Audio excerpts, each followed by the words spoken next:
Aunt Jemima. For those who love breakfast as much as I do, what do you put on your pancakes? Well, nothing but Aunt Jemima. But she's going. But she's gone. She's getting retired. Because quote unquote racial implications that the logo, the brand comes with. Can't just can't have you just can't have a joyous black woman on a bottle of syrup because at the time she was put on there had it was mixed meanings. I get that, but now she's gone. Now the question is, what's gonna take her spot? Like, what are they gonna put in her place?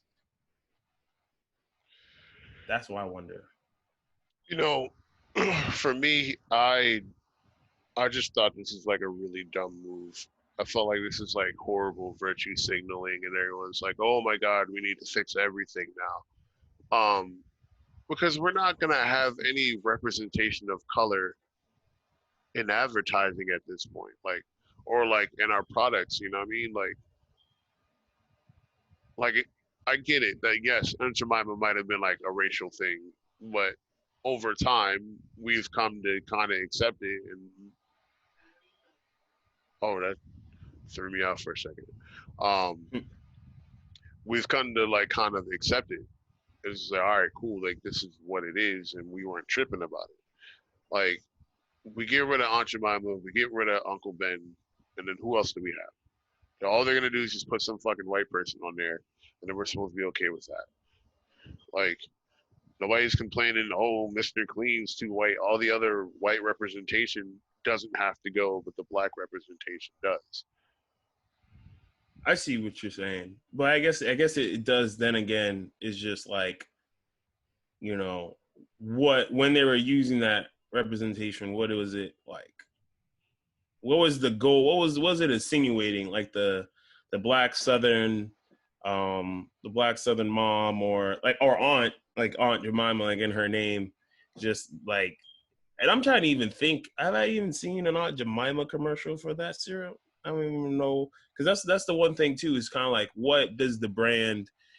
Hold up, I'm about to just look on my phone just to avoid this it coming up on YouTube. Just while talking, because in my mind I'm just thinking like, have you ever seen Aunt Jemima commercial? Has there? I don't think so. Because you know what, because what I do agree with you in the sense that right, like black representation, but it's also weird when, well, I don't want to say weird, but it's like black representation, but in a company that's not centered around black people in any way, and like in the people that own it. And no, it's just. I mean, I get what you're saying. It's a little weird. To me, it's mixed. I have mixed feelings about it because I do agree that doing the most. Like a lot of companies are doing the most right now, as we've been always been talking You know what they since could the do? movement. Which like all they had to do was like either change the character, and they may rebrand it, but I don't think they're going to give us black representation. Like, and I think it's like pretty dumb that like now, like, oh my god, now that black people, like now that the right side of history seems to lean on the uplifting of black people, we need to go back and correct everything. Like I don't I don't care to fix the past per se. The past, it is what it is. Right, Like, what are we cemented, doing now to set in stone. fix the future? Because the way the future is heading is looking exactly like the past, where not much is changing. I'm like, the fact that you decided, hey, I want to go back and change Aunt Jemima, I don't care. That does nothing. Like, ooh, changing what the syrup looks like that's not a big deal. Like, that's not brave or anything like that. I'm like, what are you doing in regards to the future of, you know, racial Ooh, tension where black people go through that kind of stuff? Like, even with a lot of companies that are calling themselves out, I'm like, I don't care for white guilt. That does nothing for me. I mean, well, this here's the other thing. So Quaker Oats is like, owns Aunt Jemima, and like, but the thing is too, we also gotta like, I'm looking at like images, and I know maybe I don't know, maybe it is a good move, because how she looked back then, how the old logo looked, I would have had. I think I had questions. I think. Yeah. I had questions, but I mean, at the same time, it's not. Yeah, it's not solving anything. But I'm not Yeah, gonna give like Quaker Oats a pat on the back for taking down. Like, I'm not gonna praise them for it. I'm I like, mean, so here's the thing. Like, yes, the old one did look bad, but they updated it, and like honestly, like this new logo is something that like. I grew up with, and I would have recognized like, all right, this is some coon shit. Like if it was the old one, then that would have been some serious coon shit. But like this one is like, okay, like I don't, it doesn't bother me. And then they're gonna rebrand it to some dumb shit. Then Aunt Jemima's gonna look like the fucking Toucan Sam. Like I don't know. I Like don't even know if she was black. Maybe it's even that thing. It's just like the company itself inwards, like, for someone that they're behind, like, uh black brand mascot, I would say just having Aunt Jemima on the brand, but like the company itself, it's just it's like the same. It's like the same when it comes to like the same thing with like, when it comes to like certain foods, and it's like, like same thing with like Uncle Ben, like it's like that's what people saying, like that might follow the same thing, the same path, essentially, because it just gives you, if you when you give it real thought. For me, that's when I was looking at the logo. I'm like, all right, look at the history. It just like, doesn't mean like, oh, they should change it. Like, I'm like, they need to change it, but I'm like, it's one of those things where it's like branding. It's part of branding. Like, using her can appeal to a certain audience, and shoot, maybe they did use that logo to appeal to black people. I'm not saying it's like a bad thing, but the message and the implication, especially from the 1950s, is suspect. And and shoot, I mean, the logo could change, but does it mean like from where it used to be? I would be like, yo, that needs, I would be like, yeah, that needs to change. But that gives you insight into terms of like, what is the company, you know even though they changed the logo, does the company views itself could change? No. Like, I think that's like the main argument of it. Just because it's changed the logo doesn't put Quaker Oats really in a greater light, because they could still, you know, harbor. I'm not saying they do harbor certain views, but if that's really the issue, if that's the issue here, why they changed it to show people that they don't have views, that doesn't really tell me that you hold uh, positive views. Really, it's kind of because it could. I mean, I could just see it as, let me get rid of this logo before I get attacked. yeah, it's like honestly, like yo, like I said, these companies don't care about us. Yo, and I mean, I'm just saying, they're like, oh shoot, like, yeah, this very, because all right, no, not even like that. I would say if anything that does need to change, because of history wise implications and a lot of things, it's the Colonel on KFC. No one's talking about the Colonel on KFC. Nobody. Bro, no one's talking about the Colonel. Not many No people are one's talking about the talking Redskins. about a No one's talking about plantation Plan. owner on the brand of fried chicken. You know what though? Ooh, excuse me. To that point though, people don't complain about the Colonel, but will complain about Popeyes having the black woman on there. It's like, yo, On the you know what it is? commercial. You just can't win, bro. Like no one's talking about that. Like no one's talking about Planned Wow. Parenthood at all. Like, Bro, I stopped eating cake when I found out, when I was like able to put two and two together, and why he was called a colonel, and then how like back there in the South, and I was like, this dude was a plantation owner. I'm like, why am I eating chicken from an establishment that pretty much has the mascot, and especially when they brought in like an actor or whoever to play the Colonel, and then it was like super clear because then I was just like, yo.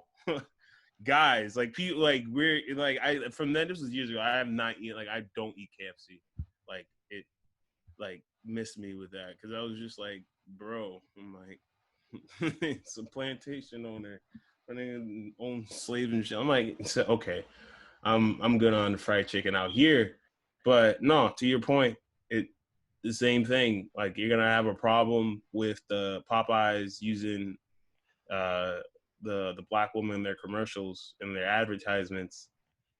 Okay, you can have a problem with that, but I can't see how the Colonel is could sit right with you. Like, I don't see any problem with that. You know, Colonel's my guy. You know, Bro, you just we can't chill, we ball win. up on the weekends, like that type of what? People are gonna be upset at anything, and that's the thing. It's like, bro, I guarantee that like already we've said things that are gonna offend people that are gonna listen to us. It's like you can't. It feels like a suppression of speech. It's like like you can't say anything because someone out there is gonna be like offended if I say, "Hey, I'm a straight black man." And they're like, "Oh, what? You don't like gay people? Like, you have something against gays? Like, are you against trans people?" I'm like, "No." Ooh, Like, and I that's don't what I'm even want saying. to even Like, if open that. My bad. It's just my, if you hear the argument that resurfaced. no, Uh, yeah. So my point in that is that like if someone's looking, especially right now, it's a very emotional time in the country. right. Like if you are looking for something to go wrong, you'll find it. If you're looking for something to fight, you'll find it. Like, and even like to the point of the trans thing, like I do have to send, a rest in peace to Dominique Fells that was murdered in Philly last week. Um, Someone I actually grew up with back when I Oh lived in wow. Pennsylvania. Yeah, so that this is a transgender woman that was murdered. Um, and I don't want to get too much into details. I mean, you guys can Google it if you want to, because it was pretty brutal. But you know, um, this is someone I grew up with. I had no problem with them or their lifestyle. And I don't support violence against anybody, let alone someone that's transgender. And it kind of took me back, especially because I'm still in touch with their family. You know, hearing the news. Um, So I definitely wanted to make sure I got that out before I forgot this episode. Rest in peace, Dominique. Yeah, and I want to just even just add that on top of that. The 19-year-old activist that came out on Twitter about her own, just to throw that in there too for people who may not be aware, who was found dead. Also, along with a 75-year-old woman in Florida, uh, these Alu Watoyan, and she had a nickname as well. It was like Alu. I'm trying to remember. It was like because yeah, Toyin. Toyin was her nickname. Um, Basically, recipes to her that she sent out tweets about being sexually assaulted around the time when she was in Florida, just looking through someone else who she thought that was trustworthy and whatnot. And yeah, no, I honestly I don't even want to. I don't think I feel I have to get into it. It's look into it yourself. For those out there, definitely want to know. But rest in peace to her as well. Um, yeah, this is the times we live in. Yeah, it's you gotta really step back and like it's super hard for a lot of people, and I understand, but like you know be upset about the things that are going on. Yes, but at some point we have to not necessarily grow callous to it, but get to a point where we can accept it and look at things logically and move forward through action. And I think right now, because of the sheer rate that, bad news is coming, a lot of people find it difficult to do that. Um, but Yeah, It's the being only quick way we're to gonna. It's the only way we're gonna be able to find some kind of change. Like, yes, like, it's cool to be upset. Like, well, maybe not like cool, but like it's okay to be upset. Like, we're yeah. human. These are emotions we feel, but at the end of the day, it's like things get progressively worse if we act without thinking. People are doing like crazy things right now, being off of emotion, and it's very hard because the world's kind of in an emotional state. But we have to, be able to accept the things that are going on around us, and then look for solutions based on that. No, I definitely 1,000% back up what you say because right, it's people right now are thinking with their emotions and not using their emotions to think, you know. And I had to learn, in my time, I learned that there's a difference between that because you can't let your emotions guide your decisions.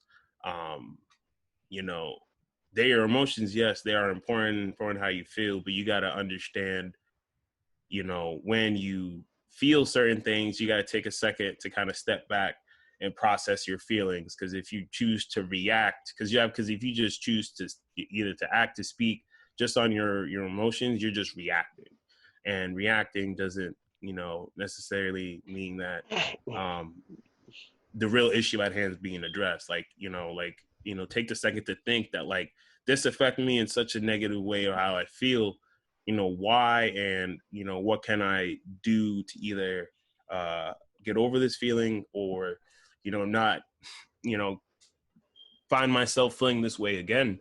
And that's where that for people start more people think like that. That's when solutions become the part of the conversation, and like actual like conversations just around solutions, um more so because I'm for people's emotions, people, like you said, the world's an emotional state, which is not a bad thing. And I think people do need to get more in tune with their emotions, but that also comes with knowing how to control and kind of look at your emotions like separately. I don't know how to say, like at was it like you kind of got to view your emotions without putting yourself in there, and act accordingly. Because I mean, Think, just to bring it back full circle to what we're saying, I think my bad. I was just want to say like with the no, you're way good. companies are going on, like the way companies are addressing the situation, it's their own. They are just trying to appeal and appease to people's emotions. Um, because if they do something that makes you feel good, then you associate that good feeling with that company, whether or not they are actually good as that single action that they took.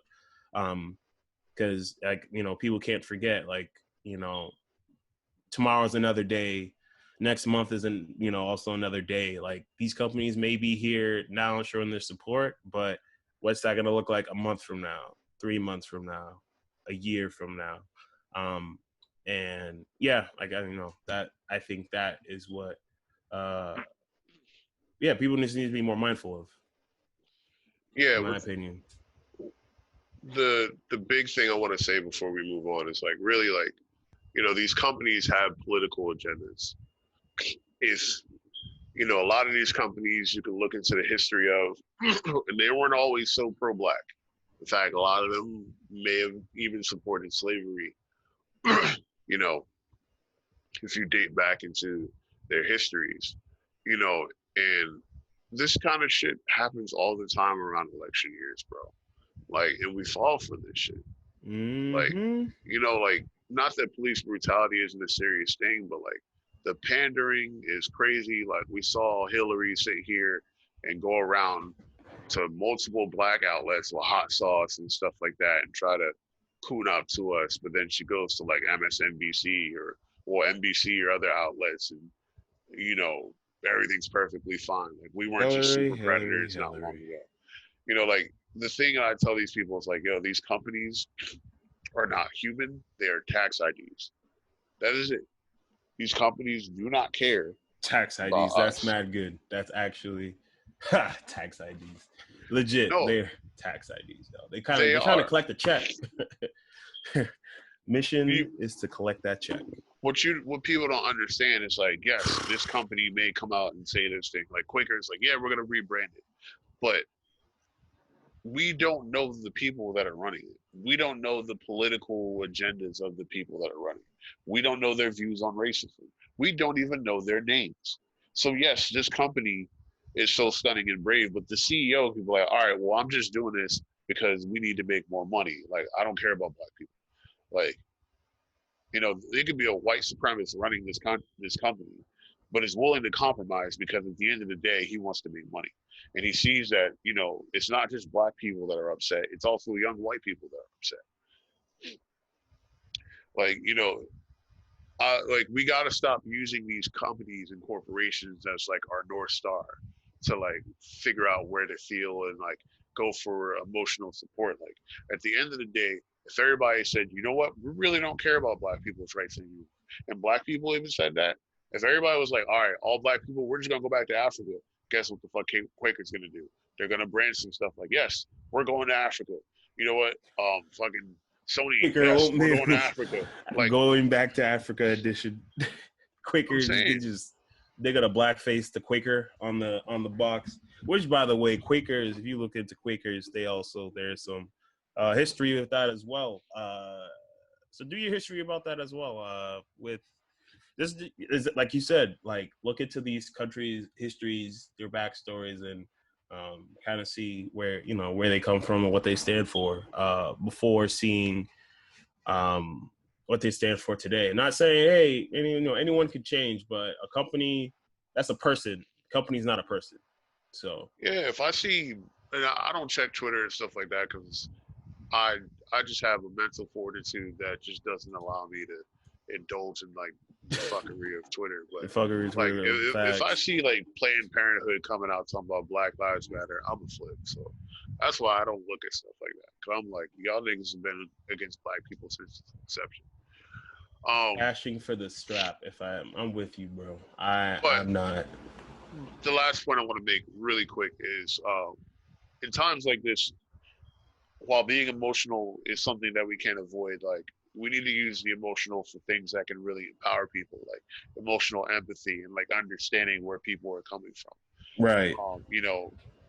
Being there for people, understanding, relating to people so we can build each other up so that way we can get to a point where logical action is being made. If all we're going to do is be emotional and stuff like that, like we're not going to progress anywhere. This is how things like depression spurs. Like, when you have a support system, this is what helps you battle those conditions because it's like, okay, I'm not in it alone. I'm not the only person that feels this way. And we're looking at ways that we can improve our situation. If we don't do that, we're fucked.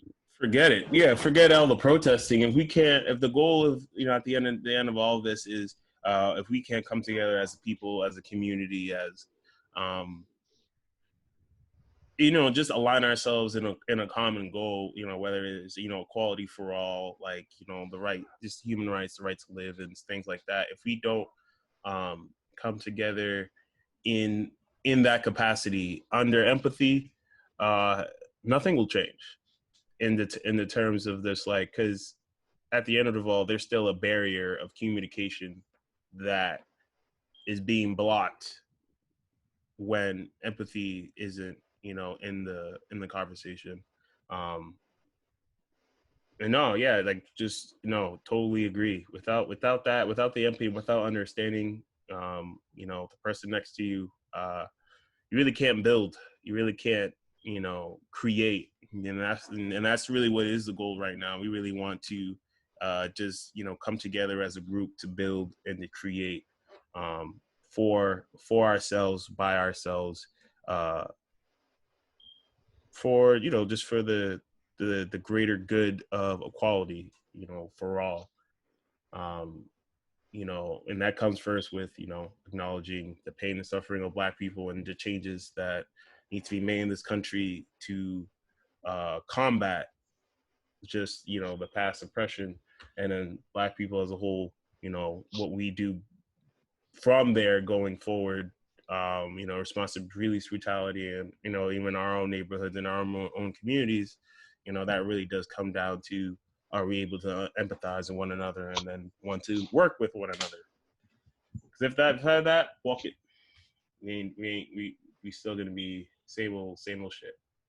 Yeah. But